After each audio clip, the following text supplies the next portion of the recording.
For the betterment of society. Okay okay అటు మళ్ళీ next మనం పద్మశ్రీ దగ్గరికి వెళ్దాం. పద్మజ గారు ఇప్పటికే మనం చూసుకుంటే ఇప్పుడు యమునా గారు చెప్పినట్లుగానే సిస్టమ్ అనేది కూడా కొంచెం చేంజ్ అవ్వాలని అంటున్నారు. అండ్ ఎడ్యుకేషన్ సిస్టమ్ దగ్గర నుంచే దీనిలోంచి మార్పు వస్తే బెటర్ అంటారా? అండ్ మీరు దీని గురించి ఏం చెప్తారు? యా, డెఫినెట్ గా అండి. ఇది చిన్నప్పటి నుంచే పిల్లలకి మన మోరల్స్ ఏంటి, వాల్యూస్ ఏంటి అనేది నేర్పించాలండి. అక్కడి నుంచే మనం బీజం వేయాలి. అంటే వాళ్ళల్లో ఒక భక్తి భావాన్ని పెంచాలి. వాళ్ళు చక్కగా ఎలా పెరుగుతారు, వాళ్ళ సర్కమ్స్టెన్సెస్ అన్ని ఎలా ఉన్నా సరే స్కూల్లో గురువు కానీ, అసలు ఇప్పుడు గురువులకి ఎవరు రెస్పెక్ట్ ఇవ్వటం లేదు.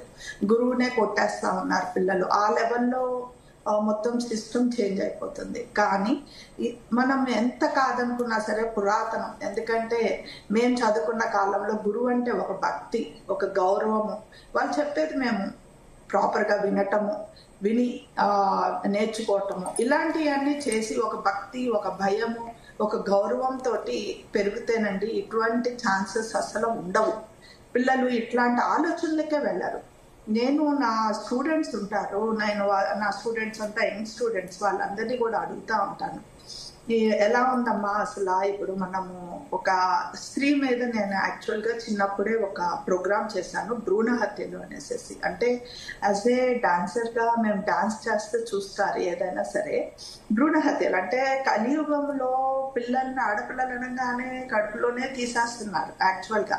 కానీ ఇప్పుడు పరిస్థితి ఎట్లా అయిపోతుందంటే ఆడవాళ్ళు కూడా భయంకరంగా మగవాళ్ళని చంపేయటము, మగవాళ్ళు ఆడవాళ్ళని చంపేయటం, ఇదంతా ఈ సిస్టమ్ చూస్తూ ఉంటుంటే చాలా చాలా భయంకరంగా ఉంది.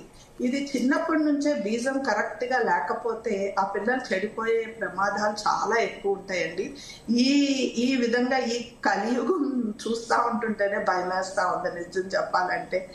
ఎవరు ఒక అమ్మ అని తల్లి బిడ్డ అనేసి ఇట్లాంటి అసలు ఆ ప్రేమ అవన్నీ ఏమవుతున్నాయి ఏంటి అర్థం కావటం లేదు. ఈ అన్ని కూడా, ఈ మూలాలన్నీ కూడా ముఖ్యంగా మనము స్కూల్ నుంచే నేర్చుకుని వస్తే చాలా బాగుంటది. అందులో పేరెంట్స్ కూడా ఆవిడ చెప్పినట్టుగా టైం ఇవ్వాలి పిల్లలకి. What is wrong, what is correct, ఏది మనం ఎలా ముందుకు వెళ్ళాలి, ఎలా నడుచుకోవాలి, ఎలా పద్ధతిగా ఉండాలి, ఎలా పెద్దవాళ్ళతోటి బిహేవ్ చేయాలి, ఇవన్నీతో పాటు ఒక భక్తి భావాన్ని పెంచాలి. ముఖ్యంగా ఆ భక్తి అనేది ఉంటే ఒక భయంతో ఉంటారు అన్నట్టు. ఆ భక్తి అనేది ఇవాళ రేపు చాలా కరువైపోయింది. ఎవరికి అసలు మైథలాజికల్ స్టోరీస్ కానీ, ఆ దేవుళ్ళ గురించి ఎవ్వరు పట్టించుకోవటం లేదు, దేవుళ్ళ గురించి మాట్లాడటం లేదు, భక్తి లేదు ఎవరికి. అది పెంపొందించాలి ప్రతి మనిషిలోనూ, అది కూడా రావాలి.